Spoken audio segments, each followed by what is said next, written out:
You canceled the flowers? Ryan asked, voice cracking. Joanne Milner, his mother, the silent wallet behind his wedding, didn't flinch. She slid a folder across the table.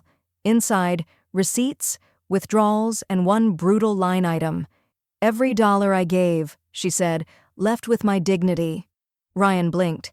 His fiancée Harper's name was scrawled across half the tabs. "This isn't about money anymore. It's about the cost of being disrespected." "Wait, before we go any further, I gotta ask, where are you watching from? Drop it in the comments and don't forget to subscribe." Joanne Milner had never mistaken money for manners. She'd made a life, modest, steady, balancing the books for small businesses, squeezing budgets until they bent without breaking. Now retired at 62, she didn't expect praise, just decency. The brunch was held at an upscale bistro downtown, the kind where the menu didn't list prices and the waitstaff wore tailored aprons. It was Harper's idea, a vision boarding session for the wedding with her bridal party, her mother, and Joanne. The bride-to-be had insisted Joanne come. "Your family," she'd said, but it didn't feel like an invitation. It felt like a performance. Joanne sat quietly between Harper's mother and a bridesmaid who didn't bother introducing herself. She stirred her coffee as the others passed Pinterest boards across iPads and debated centerpieces and flatware. Occasionally, someone would glance at her, then look away just as fast. Her clothes weren't trendy, her shoes weren't strappy. She didn't belong in the photos they were crafting. "Joanne," Harper said sweetly, leaning toward her with a conspiratorial smirk.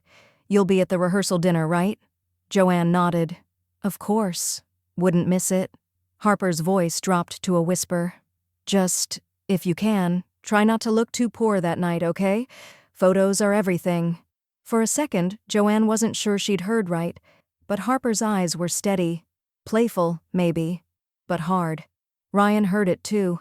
He gave a weak laugh, a tight smile. "Harper," he said, like a warning wrapped in a shrug. He didn't stop her. He didn't look at his mother. Joanne sat still, the words echoing in her chest like a dropped dish in an empty kitchen. She gave a small smile, sipped her water, said nothing. That evening, she sat alone on the porch of her ranch-style home on the edge of town. The sun was setting, casting gold across the yard she'd mowed herself for 25 years. The same yard where Ryan used to chase fireflies and swing plastic bats, back when he still looked up to her. She pulled a throw blanket over her lap and opened her banking app. The venue deposit she'd transferred last month blinked back at her, $9,000, still intact in their account. A gift, she'd called it. A gesture of support, not an investment. Those were meant to yield returns. She remembered Harper gushing weeks ago. "It's just such a relief to have your help, Joanne. Mom and I were stressing about the costs." Joanne had smiled, assured them it was her pleasure. She hadn't expected gratitude, but she hadn't expected humiliation either. She scrolled through the transaction history, her finger pausing on the line item. Her breath was slow, measured. This wasn't rage, this was clarity. She picked up her phone, dialed the venue. A chipper voice answered, "Good evening, Magnolia Grove Events. This is Deanna." Joanne's voice was steady. "Hi, Deanna. This is Joanne Milner. I made the deposit for the Stevens-Lockwood wedding next month." "Oh yes, of course. Everything is progressing smoothly," the woman chirped. "Are you calling with final numbers?" "Actually," Joanne said, wrapping the blanket tighter around her shoulders, "I'd like to discuss the refund policy on a canceled event." There was a beat of silence. "I see. Would you like to talk to someone in billing?"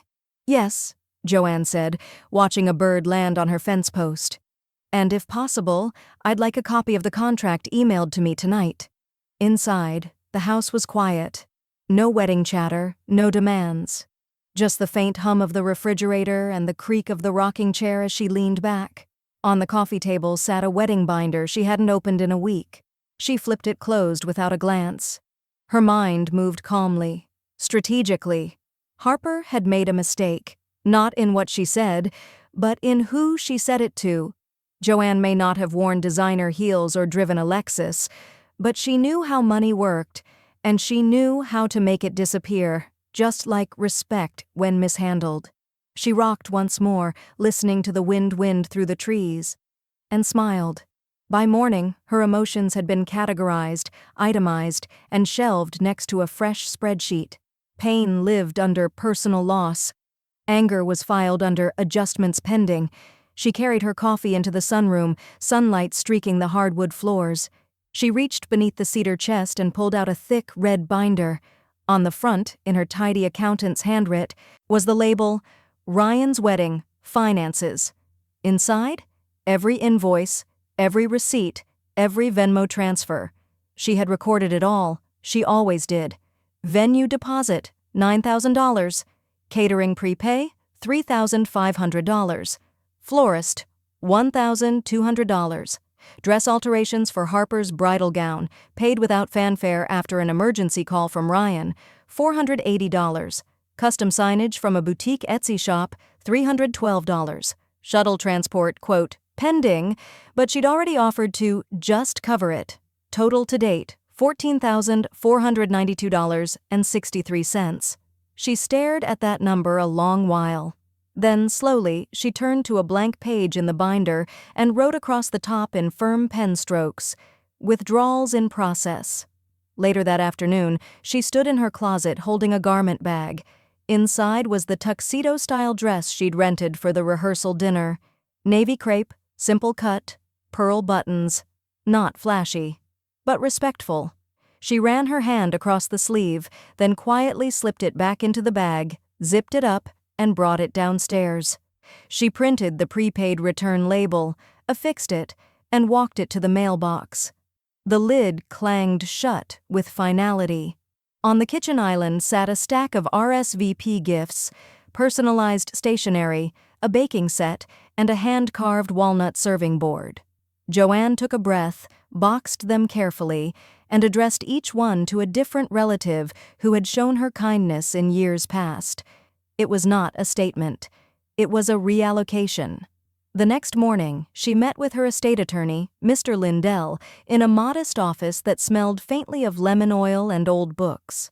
They'd worked together since her husband passed, keeping her trust simple and watertight.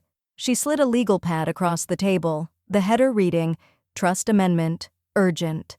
"I'd like to make some changes," she said plainly. Lindell adjusted his glasses. "Any particular reason?" Joanne smiled without warmth. "Let's just say I've reconsidered who values legacy." Together, they removed Harper from any indirect benefit clauses, college funds, housing grants, emergency gift writers. Gone. Harper had been tied in only by marriage-to-be, not blood. Now, not at all. Joanne added a new line under special considerations in careful block letters. Verbal cruelty voids legacy. Lindell blinked. "That's unusual language." "It's also enforceable," she said. "I checked." He gave a quiet, approving nod. "I'll file the amendment today." Back home, she filed her binder away and pulled out her notebook, the one she used when her thoughts needed privacy.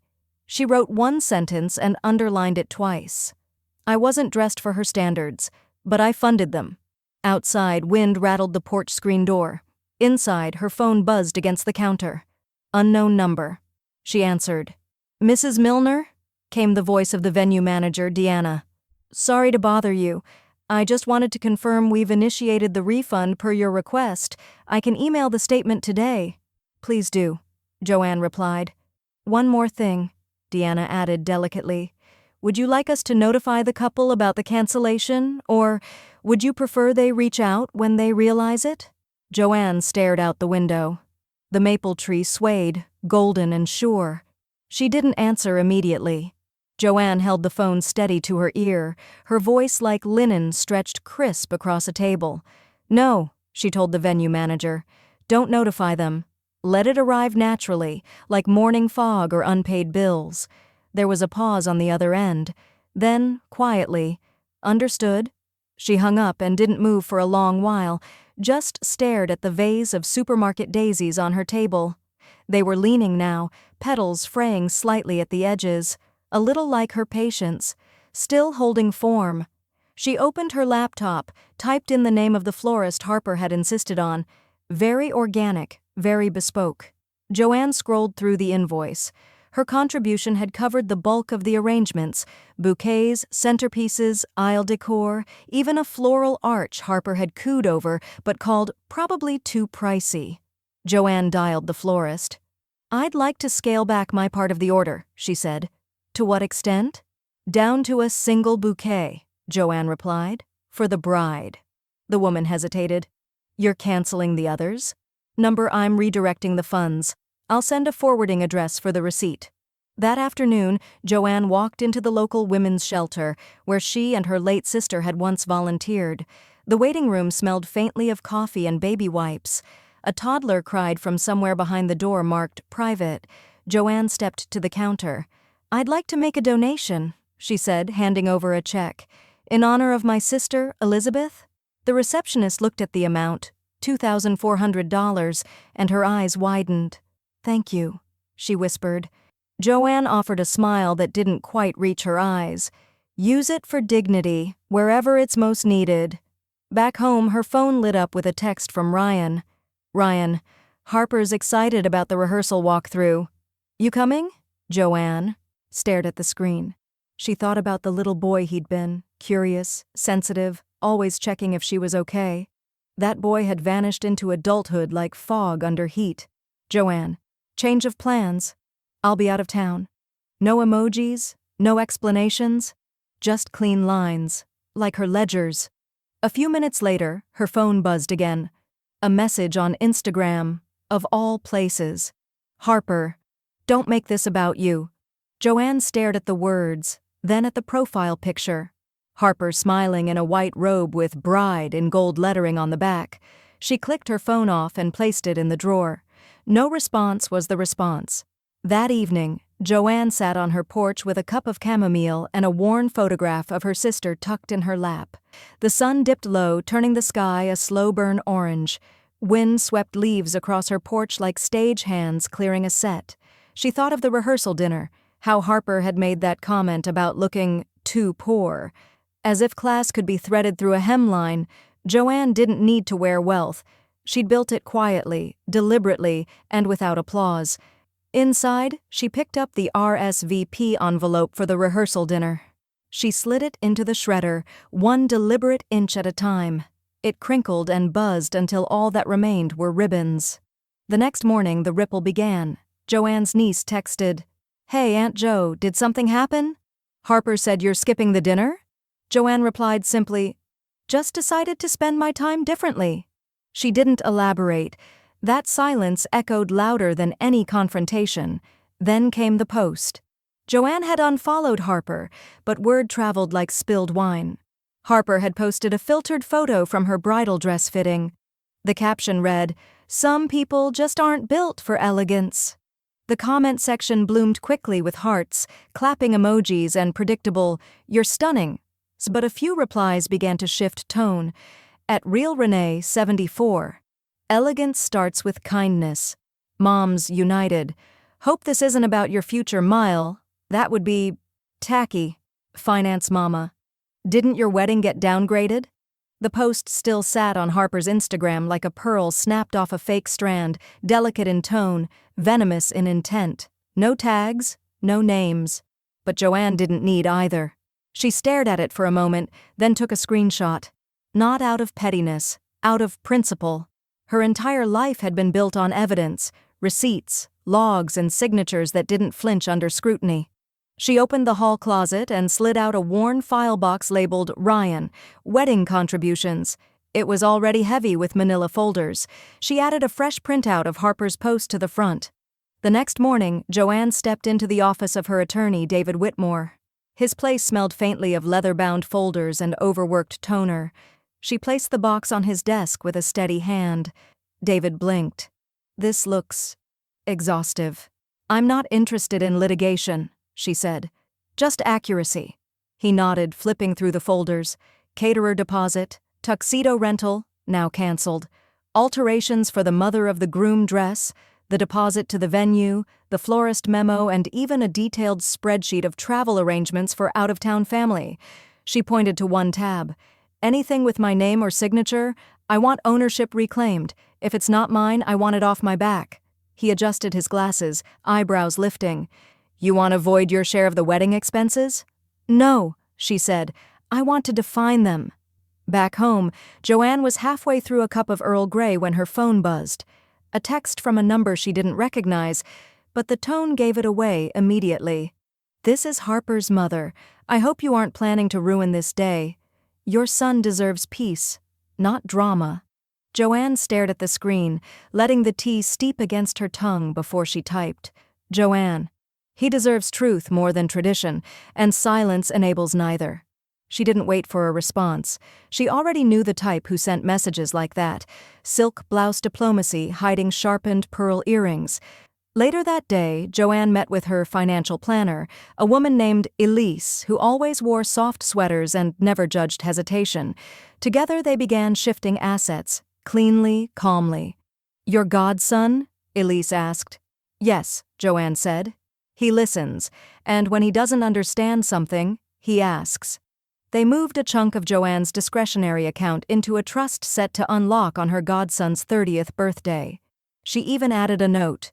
"To be used for dignity, not decor."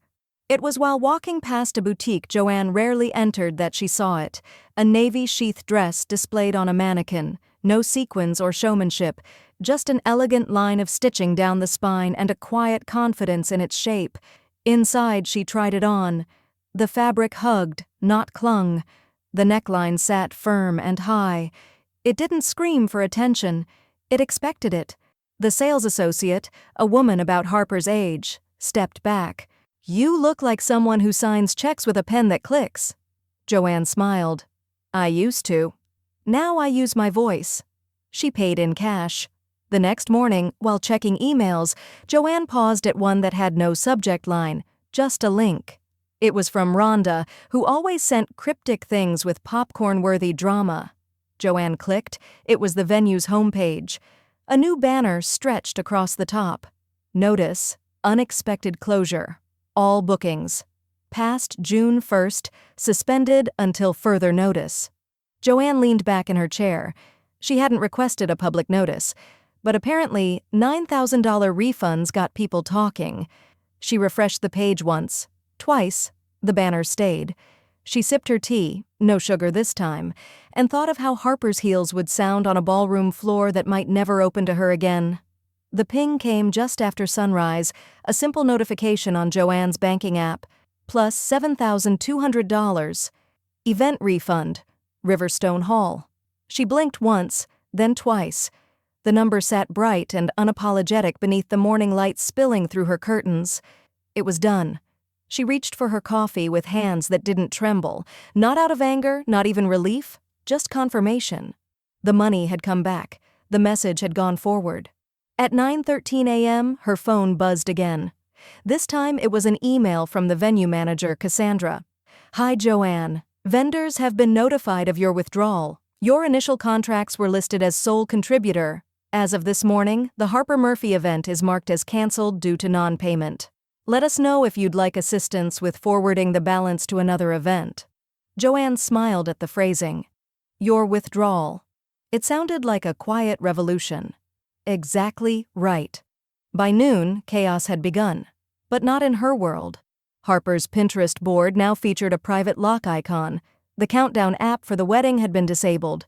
In a bridal group Joanne followed anonymously, someone posted a panicked message.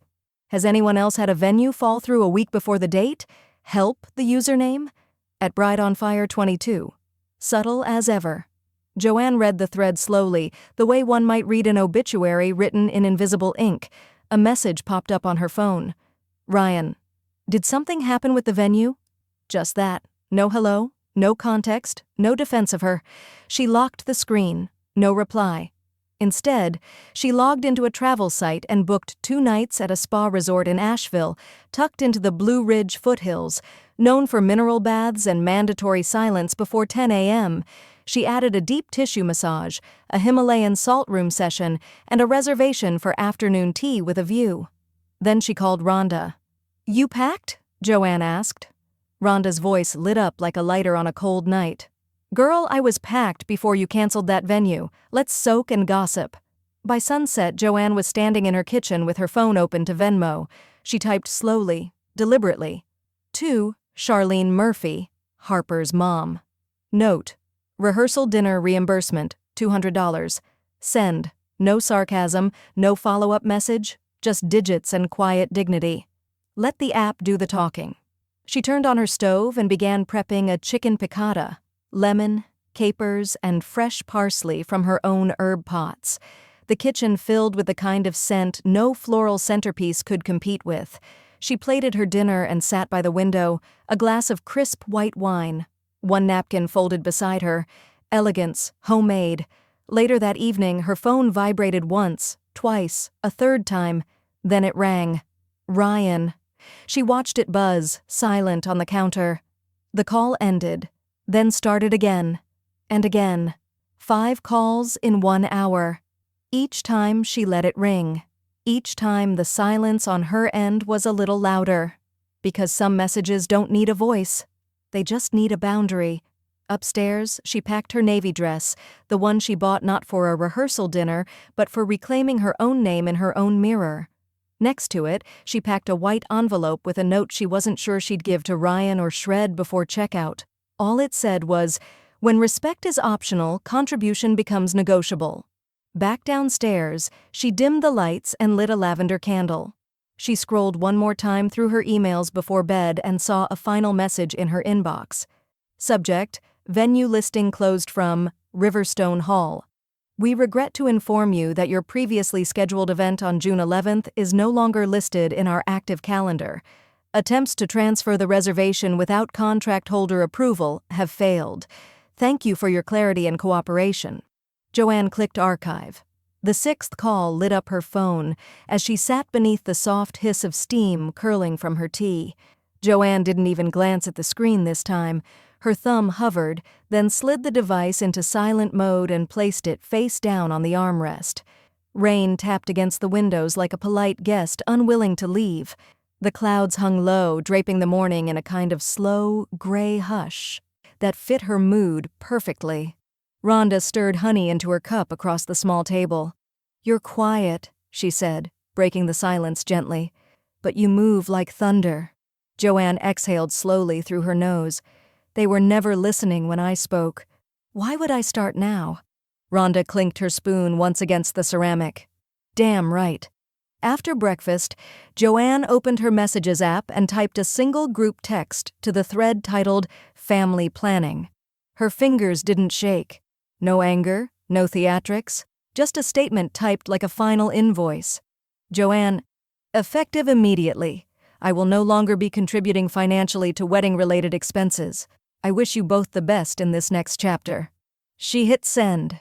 Blue bubbles appeared instantly. Ryan. Wait, what? What's going on? Harper. We were counting on you. It's too late to do this now. She didn't respond. She didn't even watch them type. Instead, she stood, retrieved the half-wrapped box from her guest room closet, Harper's monogrammed bridal robe, and a wine glass etched with Mrs. Always Right, and carefully rewrapped it with new paper. Something more fitting. On the tag, she wrote, "To Eliza, you'll make your own joy. Love, Aunt Jo." Her niece would wear it with real laughter, not entitlement. That afternoon, Joanne logged into Instagram. Harper had posted a story, white background, cursive font, the favorite cryptic aesthetic of those who wanted to look classy while casting daggers. Some people don't understand that class can't be bought. Joanne took a slow breath. Then, with 3 deliberate taps, she unfollowed Harper. Then Ryan. She wasn't blocking them. She just wasn't offering them front-row seats anymore. The invitation sat on the kitchen counter. Heavy cardstock curled at the edges, like it already sensed its fate. Ivory with gold trim. Together with their families. Joanne took it between her fingers, ran her thumb along the embossed letters, then, with the same quiet control she'd once used balancing corporate ledgers, she fed it into the shredder. It whirred to life, low, mechanical, absolute. Strip by strip, the wedding she had once helped shape disappeared into clean confetti. She didn't feel triumphant, just lighter. The next morning, the doorbell rang. A certified letter waited on the other side, held by a young courier with earbuds in and eyes that didn't meet hers. She signed, thanked him, and closed the door behind her with a soft click. The envelope was thick, Harper's handwriting on the return label, angular and overconfident. Inside, a printout of a small claims court threat, vaguely titled, "Claim for Financial Damages Due to Wedding Interference." Joanne let out a soft, incredulous breath. No actual filing number, no lawyer's signature, just an amateur bluff, printed in Helvetica and desperation. Attached was a handwritten note. "Your actions cost us more than money. I'm giving you the chance to fix it before I take this further." Joanne read it once. Then again. Her face didn't twitch. Not even at the underline under "fix it." She placed the papers down gently, then walked to her desk, retrieved a post-it note, and scribbled 2 words. Noted. Declined. She stuck it to the letter, folded the packet again, and slid it into her pending no action drawer. Later that night, she lit a candle beside the bath and let her body sink into eucalyptus-scented water. Her muscles loosened, her jaw unclenched, and the echo of Harper's voice faded into the background like bad music at a better party. She had finally learned what power sounded like. Silence. The next day, Joanne stepped into her lawyer's office carrying a navy leather accordion folder, creased at the corners, tabs peeking from its sides like flags at half-mast. She didn't dress for battle. She wore calm-like armor, soft sweater, silver earrings, a notebook tucked under one arm like scripture. Mr. Carlyle looked up from his desk.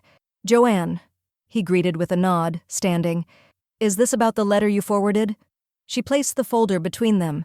"I figured we'd start with receipts. All of them." He opened it and whistled low. Line after line, catering invoices, rental contributions, photographer deposits, even gas mileage she'd never claimed, marked in pencil. Venue scouting, March 12th. "It totals?" he asked. Joanne gave a faint smile. $14,372, not including the refunded venue deposit. That brings it down to $7,172. And if we're being fair, I never agreed to be a primary funder. Carlyle scanned the spreadsheet she had clipped to the inside flap. Each row was clean, labeled, documented, dated. She had the receipts, and more importantly, the restraint to never wield them until now. The mock court notice had arrived wrapped in emotional barbed wire, as if hurt feelings could masquerade as damages. Harper's accusations were vague: financial sabotage, emotional stress, and breach of verbal agreements. "Verbal agreements?" Joanne asked flatly. "During their meeting. Are we in high school or probate?" Carlyle chuckled. "This wouldn't survive 2 minutes in mediation. You could file a counterclaim for undue burden if you wanted." Joanne shook her head. "I don't want damages, I want distance." He nodded, understanding. "So, formal response?" "Yes, I've drafted a reply." She pulled out a single page, crisp white, printed in a classic serif font. At the center, just 12 words. "They're called values. Ask your father. Joanne Holloway." Carlyle laughed, hand over mouth. Simple, sharp, elegant. "Unlike Harper's idea of ethics," Joanne murmured. That evening, Joanne walked to the post office, envelope in hand, and mailed the page herself. No need for a signature, no tracking. It would land exactly how it needed to, quiet and undeniable. The next day, her inbox pinged. "Ryan, can we talk?" Joanne stared at it a moment longer than she intended.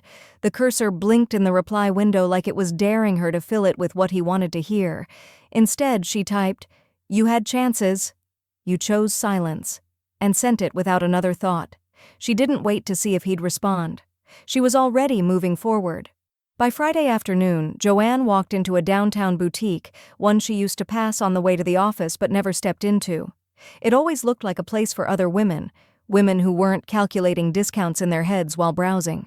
She walked directly to the glass case near the back. There it was, a single-strand pearl bracelet, clasped delicate as a signature. Timeless, solid, self-given. The cashier wrapped it carefully. "Gift?" she asked. Joanne smiled.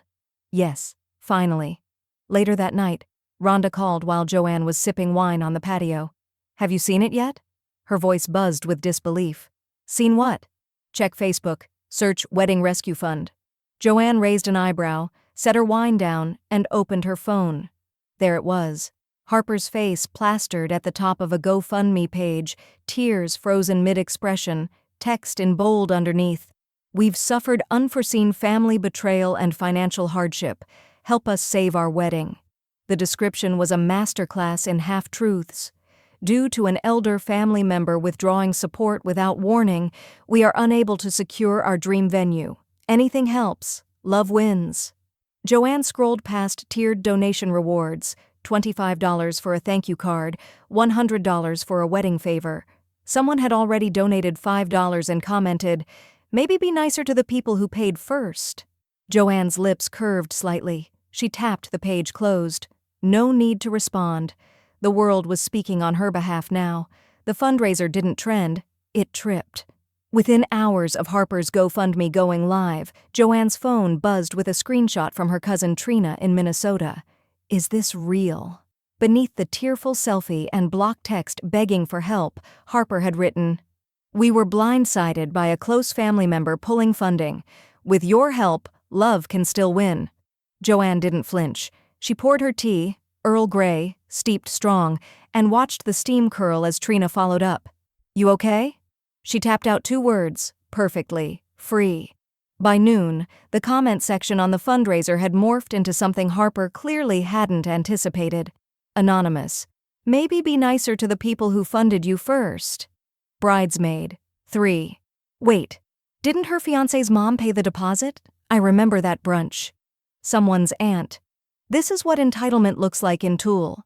Joanne didn't comment. She didn't need to. Social math was finally solving itself. 2 hours later, Joanne's phone lit up with a name she hadn't expected. Lillian, Harper's aunt. They hadn't spoken in years, only exchanged occasional smiles at holidays. But Lillian was practical, observant, and above all, discreet. "I thought you should see it," she said. "She's dragging you without names, but everyone knows." "I've seen it," Joanne replied evenly. There was a pause. "I'm sorry," Lillian said finally. "It's embarrassing." Joanne looked out at the late afternoon sun setting over her backyard, light golden across the hydrangeas she'd planted herself the year Ryan graduated high school. "Not for me," she said.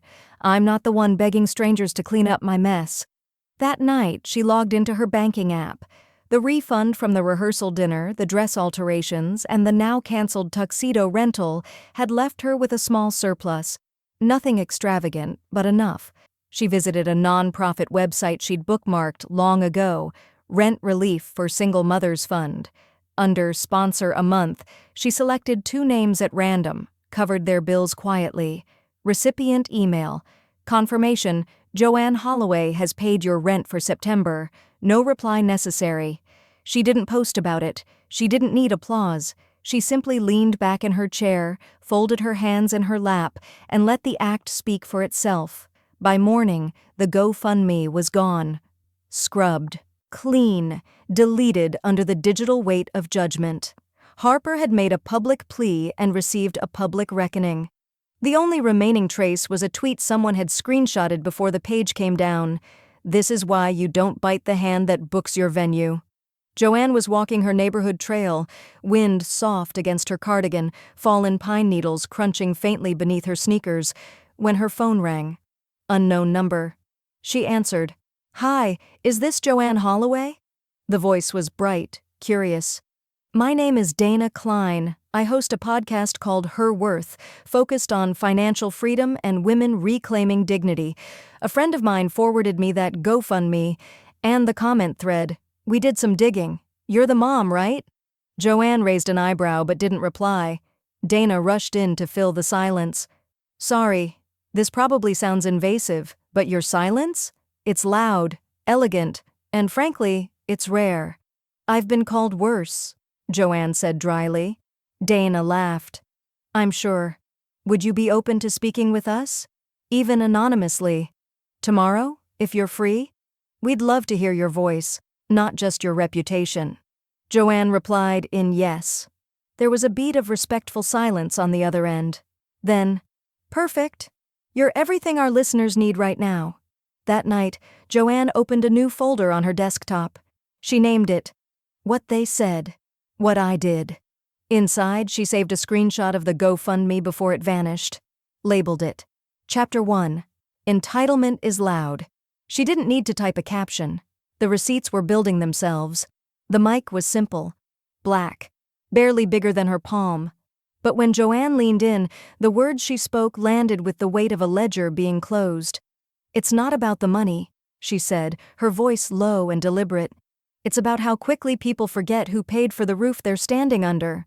The host, Dana, nodded silently on the video screen, letting the truth hang like a bell echoing through digital silence.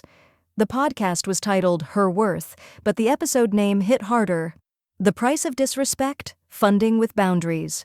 Joanne didn't name names, didn't air gossip. She spoke in principles, clean, clear, and sharpened by years of being told to stay in her place while holding up the house. I wrote the check for the venue. I wore the bruises of their words like they were unpaid debts.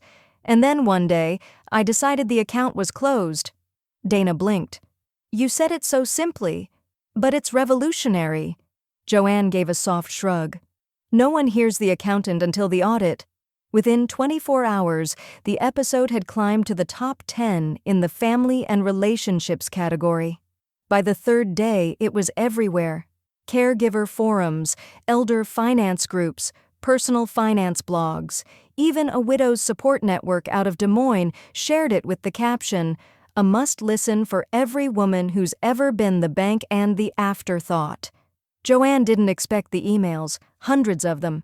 Subject lines like, thank you for giving me the words I didn't have. I canceled my daughter's car insurance today. You made me brave. Some came with stories. Widows supporting adult sons who never said thank you. Mothers funding baby showers only to be insulted behind their backs.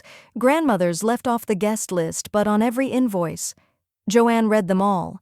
Some she printed. One she framed. She posted a single message of her own. No tags, no names. It costs nothing to be kind, but it costs a lot to lose me. She didn't watch the likes roll in. She closed her laptop, poured a glass of water, and called Rhonda.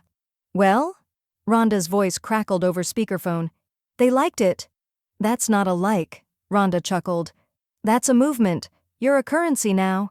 They met for coffee 2 days later, sitting on a sun-warmed bench behind their favorite cafe. Rhonda pulled out her tablet, opened a document titled The Last Checkbook. What's this? Joanne asked. Your blog, Rhonda said. I bought the domain. You start writing, I'll handle the tech. Joanne blinked. You bought a blog domain without asking? Rhonda smiled over her latte. I figured it was time you stopped asking permission anyway. That night, Joanne typed her first draft. Entry number 1. The day I withdrew, financially and emotionally. The keys clacked with purpose, her thoughts flowing cleaner than they had in years. Each line wasn't just memory, it was math, emotional math, interest paid on disrespect, accrued resentment, compounded silence. She ended the post with a single line, I was generous, but never obligated. The next morning, Joanne opened her front door to the mail and found something else on her porch. Ryan. His hair was disheveled, his dress shirt untucked. In his hands a takeout coffee tray. 2 cups. The same kind he used to bring her back when he was 19 and unsure if his first job would keep him. He didn't say anything at first. She didn't invite him in. Mom, he said, eyes glossy. Can we talk? Joanne looked at the cups. Then at him. Behind her, the wind stirred through the hallway where her computer still glowed with the words, The Last Checkbook, Draft Saved. The coffee in Ryan's hand had long gone cold by the time Joanne stepped onto the porch. She didn't smile, didn't frown, just held the screen door open with the same stillness she'd mastered for decades. Accountant calm, mother steel. Can I come in? He asked, voice thin. She glanced down at the tray. 2 cups. His attempt at nostalgia. No, she said quietly, stepping outside and letting the door click shut behind her. They stood in the fading light of late afternoon, the silence between them layered with old lullabies, soccer carpools, and every sacrifice she'd never charged for. "I didn't know she said that to you," he blurted out, rubbing his jaw like it might unlock the right words. Joanne folded her arms, chin tilting just slightly. "You didn't ask." Ryan looked down at his shoes, dressy but scuffed, like he'd rushed out of somewhere half-dressed in truth. "I'm stuck, Mom," he said, "between two women who hate each other." Joanne laughed then, soft and almost kind. "You're stuck because you never learned to stand up unless someone was already clapping." He swallowed. "That's not fair." "What's not fair," she said, stepping forward, "is raising a son to be kind, generous, and decent, only to watch him laugh while someone measured my worth in fabric and seating charts." The porch was warm underfoot, the wood worn smooth from years of groceries, birthday gifts, and late-night pacing. She went inside briefly, returned with a slim folder and handed it to him. Inside, every invoice, every receipt, every transaction tied to the wedding. The catering deposit, the floral arrangement, reduced, the tux rental, canceled, the venue payment, revoked. At the back, a single typed page, revised contributions and withdrawals. As of, the moment I was told not to look poor. Ryan stared at it, lips parting like an apology might fall out by accident. But none did. He started, then stopped. His throat worked, emotion caught there like something too large to swallow, too small to scream. He held the folder like it burned, eyes flicking over the figures, the deliberate calm of her paper trail. "I didn't mean for it to get this bad." Joanne looked past him, out at the driveway, the neighborhood, the street she'd walked for years with groceries hanging from each hand. "That's the problem, Ryan. You didn't mean anything. You just let it happen." He reached for her arm, but she stepped back, not harshly, just clearly. "You chose," she said. "Not between two women, between noise and quiet, between performance and principle, between defending me and watching me get reduced." His eyes were glossy now, his voice barely a whisper. "I didn't know how to handle it." She nodded slowly. "You do now." Then, like she'd rehearsed it, Joanne stepped back to the door. "Take care of yourself," she said, and this time her voice had no tremble, no ache, just grace. Quiet, measured, irreversible grace. The screen door creaked open, then shut behind her. Inside, Joanne placed her hands on the kitchen counter, breathing deeply through her nose. Lemongrass from the diffuser, the soft hum of the dishwasher, the unmistakable relief of knowing you didn't wait for an apology that never came. Later that night, while sipping mint tea in her robe, she idly opened Instagram. There it was, Harper, in her wedding dress, on a balcony, soft focus, filtered glow. Caption, "Every bride deserves a villain." Joanne stared at the screen for a long moment, then closed the app. She didn't need a rebuttal. She had receipts. And something better. Peace. A low laugh escaped Joanne's lips. Not bitter, not loud. Just enough for her to feel its weight as it passed. She clicked the screen off. Left the digital masquerade behind. Let her be the villain. At least villains aren't invisible. That evening she sat at her dining table, oak, solid, bought with her first IRS refund check back in '89, and opened her laptop. The cursor blinked on a blank page. No anger, no vengeance, just purpose. Title, "How to Reclaim Dignity When They Laugh at Your Shoes." She let the words pour. Each sentence braided from memory and margin notes, from years of financial generosity, met with casual dismissal. She didn't exaggerate, didn't name names, just painted the emotional math of what it meant to be seen as a walking wallet with orthopedic insoles. She wrote until midnight, stopping only when her tea turned lukewarm and her legs tingled from sitting too long. Then she clicked publish. By the time she made her oatmeal the next morning, the post had 2,000 views. By lunch, it had crossed 9,000. At dinner, 15,384. But it wasn't the numbers that made Joanne pause. It was the comments. "I thought I was alone. Thank you. My daughter's fiancé calls me the ATM. Your words gave me a spine. They say, money can't buy respect, but you've shown it can reclaim it. Joanne sat in her reading chair, blinking hard. She hadn't cried through the rehearsal insult, not through the withdrawal of funds, not through the dinner she ate alone the night they celebrated without her. But this quiet gratitude from strangers, stung sweet. By the end of the week, she had created 3 downloadable budget templates and titled them, Don't Be the Backup Plan, a financial guide for forgotten women. They were simple, color-coded, built from years of ledger knowledge and disappointment, free forever. Then the email came from Lifter, a nonprofit that supported single moms and elder caregivers. Subject, loved your piece. Would you consider leading a virtual workshop for our members? Joanne didn't hesitate. She wrote back, absolutely. Let's build something they can bank on. She didn't tell anyone, not even Rhonda. It wasn't about applause. The workshop was scheduled for Saturday at noon. She ironed a navy blouse that didn't try too hard and wore her new leather shoes, low-heeled, comfortable and quiet, like her own revolution. When she clicked into the Zoom, 86 women were waiting. The youngest was 23, the oldest 71. I'm not a guru, she began. I'm just a mother who paid too much for things that never thanked her. Silence. Then smiles. A few tearful nods. By the end, 3 attendees asked for one-on-one follow-ups. One asked if she'd ever thought of writing a book. Joanne chuckled, then paused. Maybe. That night, after a bath that smelled of eucalyptus and control, she stood in front of her closet. She touched the dresses she'd almost worn to Harper's wedding. Then she shoved them to the side. These days, she wore clarity. She stepped outside with a glass of chilled rosé and walked barefoot across the patio stones. Fireflies blinked in lazy spirals. Crickets chirped like they didn't care who got married or who didn't. Joanne breathed in deep, grounding herself in the smell of fresh-cut grass and lavender oil. Then, just before going inside, her phone buzzed. A new email. From Ava McIntyre, literary agent, Sage and Slate publishing subject. Let's turn this into something permanent. Joanne's eyes widened. She tapped it open.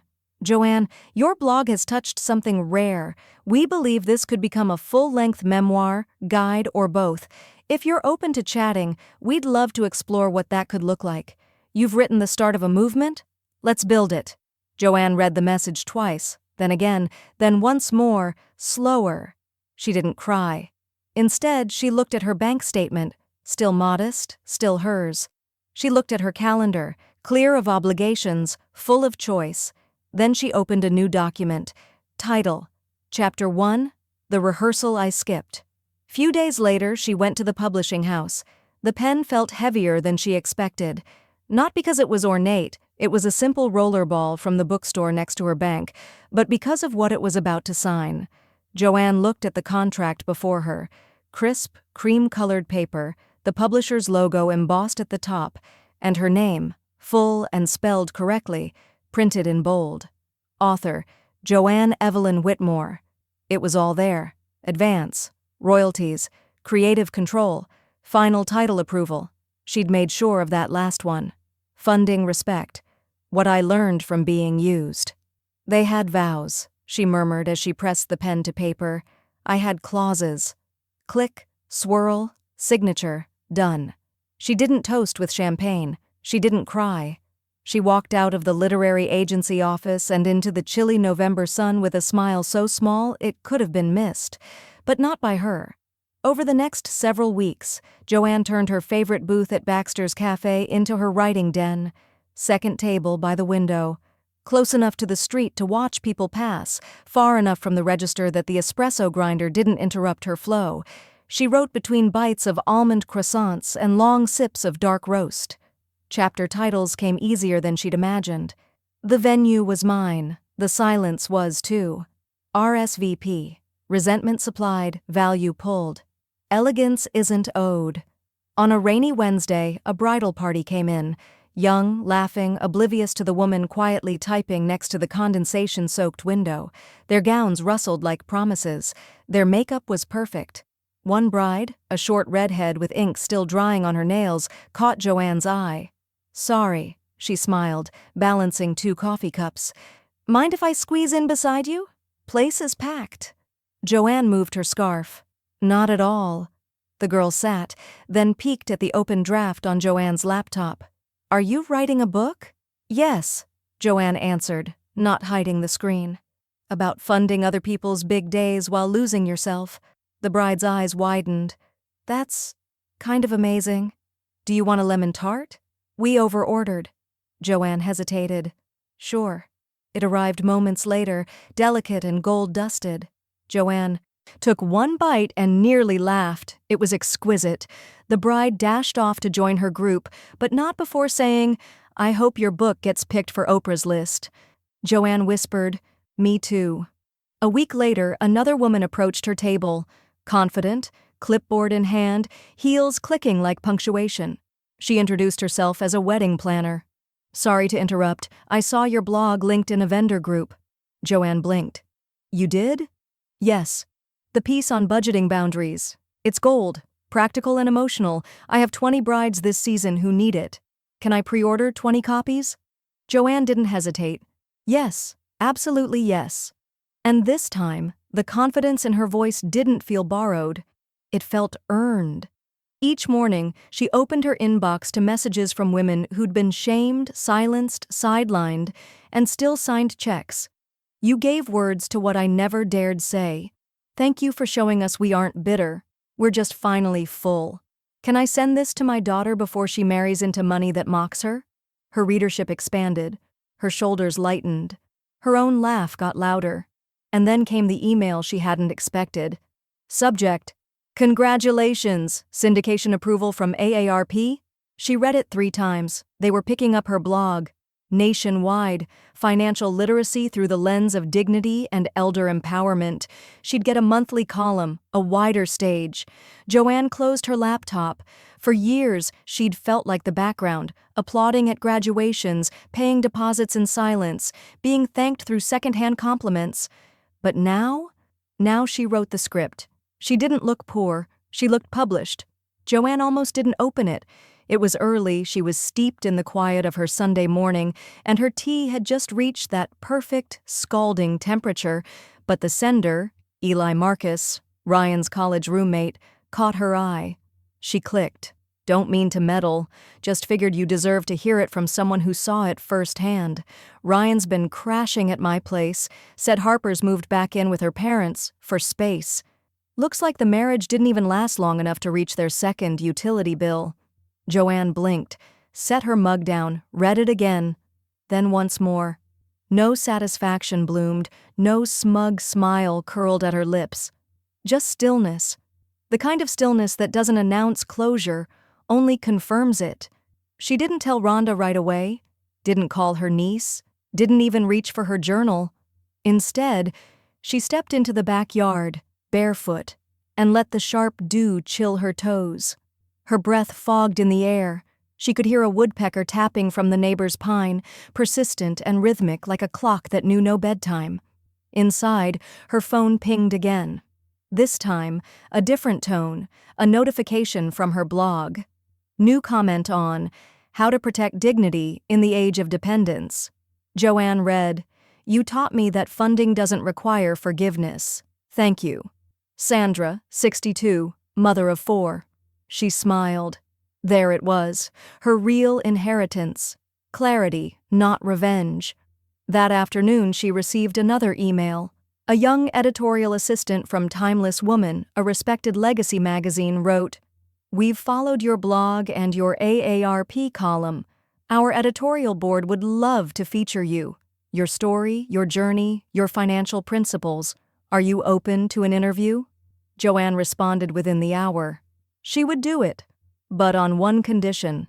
The story must end in power, not pettiness. If you want to profile me as someone who walked away from a table and built her own, then yes. But I'm not here to trash a girl's bad manners. I'm here to reframe inheritance, to remind women they can stop funding what depletes them. The assistant replied within minutes. Deal. That night, Joanne began writing what she quietly suspected would be her final blog post in the last checkbook. She titled it, Elegance Can't Be Demanded. She wrote, Elegance isn't pearls or posture or knowing which fork to use. It's the courage to leave quietly, even when you're being shouted at. Elegance is keeping your receipts and your silence until the moment one of them serves you better than the other. Elegance is not a costume for rehearsal dinners. It's not a punishment for being born into modesty. It's a choice. And like all good things, it can be withdrawn. Final line. They mistook me for quiet. I was precise. She didn't sign the post, but she printed it on thick cream linen stock, folded it twice, slipped it into a plain envelope. No return address, no card, just the printed blog and a blank note card that held nothing but breath. She addressed it to Patricia Langley, mother of the bride, address redacted for privacy. Then she walked to the mailbox. It was dusk now. The sky a bruise of plum and gray, the world cooling. She opened the small silver door, slid the envelope in, and let the metal clang shut with a finality that made her exhale. Not revenge, not even release. Recognition. She turned back toward He House, the porch light already warming the path, and stepped forward. Not triumphant, not bitter, but calm. They could post their cryptic quotes. They could crowdsource apologies. They could romanticize victimhood and villainize boundaries. Joanne had already authored the one thing none of them could revoke: her exit. The manila folder snapped shut with a finality that didn't echo, but hummed. Joanne slid it into the filing cabinet and smoothed the label. Closed accounts. Not a metaphor, not a grudge, just math finally settled. She leaned back in her chair, the wooden arms creaking under the softness of her sweater.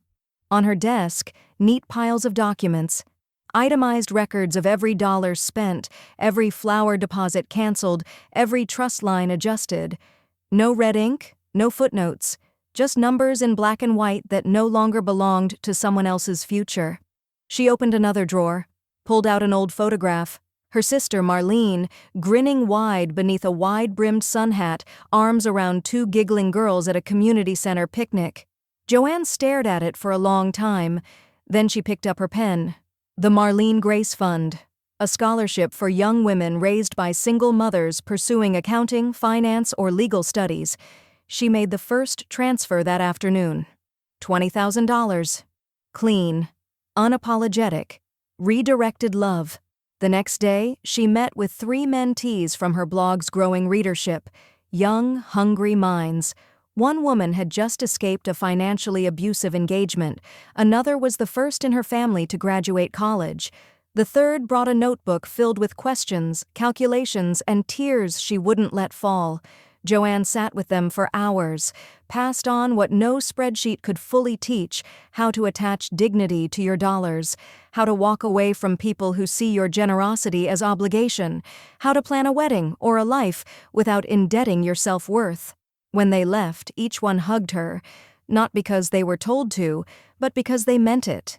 That evening, while sipping chamomile tea by her window, her laptop chimed.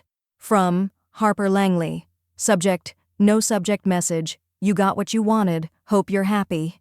Joanne didn't hesitate. No reading it twice. No rereading her own pain. She clicked delete, didn't even move it to a folder. Just gone. What she wanted wasn't revenge, it was balance. The following morning, she opened a new browser tab and typed in a familiar URL, solotravelers.org. She clicked through destinations, skipped the ads for group tours and senior cruises, and paused on a photo of a quiet shoreline with glassy water and a sky like silk. Vancouver, a modest Airbnb, a 3-hour forest walk along Stanley Park, a reservation for one at a waterfront bistro with patio seating and a wine list written like poetry. She booked the flight, booked the meals, booked the peace, not as a reward, as a return.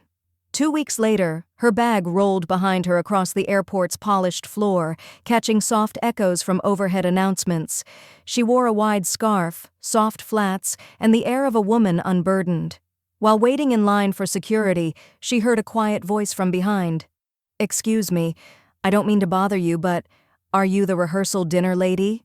Joanne turned, a woman in her 40s, kind eyes, a wrinkled printout from the last checkbook in her hand. Joanne raised an eyebrow. "That's a new one." The woman smiled, almost sheepish. You changed how I talk to my kids, how I spend. I've followed every post. You said everything I didn't know I needed to say. Joanne didn't answer right away, just reached out and gave the woman's hand a soft, knowing squeeze. Her throat tightened, but not with sadness. Just confirmation. She'd spent years funding other people's dreams. Now, she was underwriting her own legacy. The hostess led her to the far corner of the patio, shaded, but with a full view of the water curling toward the edge of Vancouver's late spring horizon. The sun hadn't quite set, but the sky blushed like it had been caught whispering a secret. A quiet wind tugged at Joanne's scarf. She didn't fix it. She let it move. "Is this table okay?" the hostess asked. Joanne smiled. "It's perfect." She sat with the kind of grace that doesn't ask permission anymore. No jewelry but a pair of simple gold hoops, no makeup but the pink warmth of a woman who chose her company carefully. She opened the menu, glanced, but she'd already decided. "Grilled halibut, please," she told the waiter when he arrived. "And your darkest glass of red." He nodded, jotting it down. "And anything to celebrate?" Joanne gave a short laugh. "Just freedom." The wine came first. She held the glass up to the sun and let it glow garnet through the curved crystal. It reminded her of the tablecloths she used to save for Christmas.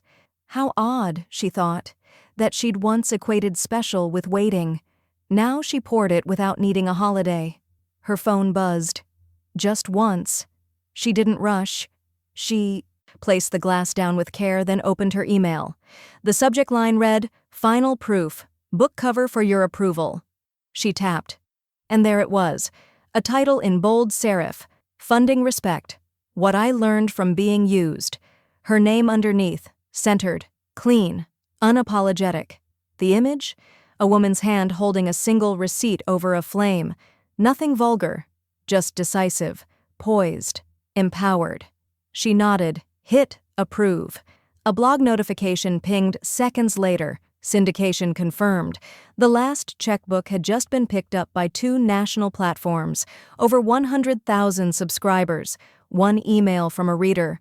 "You saved me. You didn't even know you were doing it." She didn't reply. Not yet. Not tonight. The halibut arrived, steaming over lemon and herbs. She thanked the waiter and lifted her fork, the crisp crust giving way to tender, seasoned softness. The salt from the sea air layered on her tongue with the first bite. A taste of patience. A taste of never having to explain herself again. Then she noticed her. Across the patio, a young woman sat alone with a book open on her table. The cover caught the twilight light just enough to be recognizable. Joanne's book. The woman read slowly, her lips moving ever so slightly. Her expression softened, then steeled. Her thumb paused on one page longer than the others. Joanne didn't stare. She didn't wave. But she did smile. And it wasn't the tight kind of smile she'd once used at family functions or financial meetings. It was looser, truer, the kind you wear when you've stopped offering yourself to be misunderstood. She reached into her bag and pulled out a postcard. It was blank on the front, but for a photo of the shoreline, grassy edges, stones tumbling down into a calm lake. She flipped it over and uncapped her pen. She wrote in the middle with slow, clear lettering, "Paid in full. Joanne." She didn't add her last name. Didn't need to. Some stories don't need a surname to be felt. They need a boundary, a spine, and sometimes a glass of wine on a foreign patio. She signed the check with her own card. No split, no shared accounts, no, "let me cover this for the family." Just one woman, one meal, and a seat she claimed without needing to be asked. As the server took the bill, Joanne leaned back in her chair, wrapped the scarf a little tighter against the breeze, and watched the water roll calmly past the rocks. No rehearsal, no dress code, no performance. Just one final table, set for one, where the only thing missing was the version of herself that used to need permission.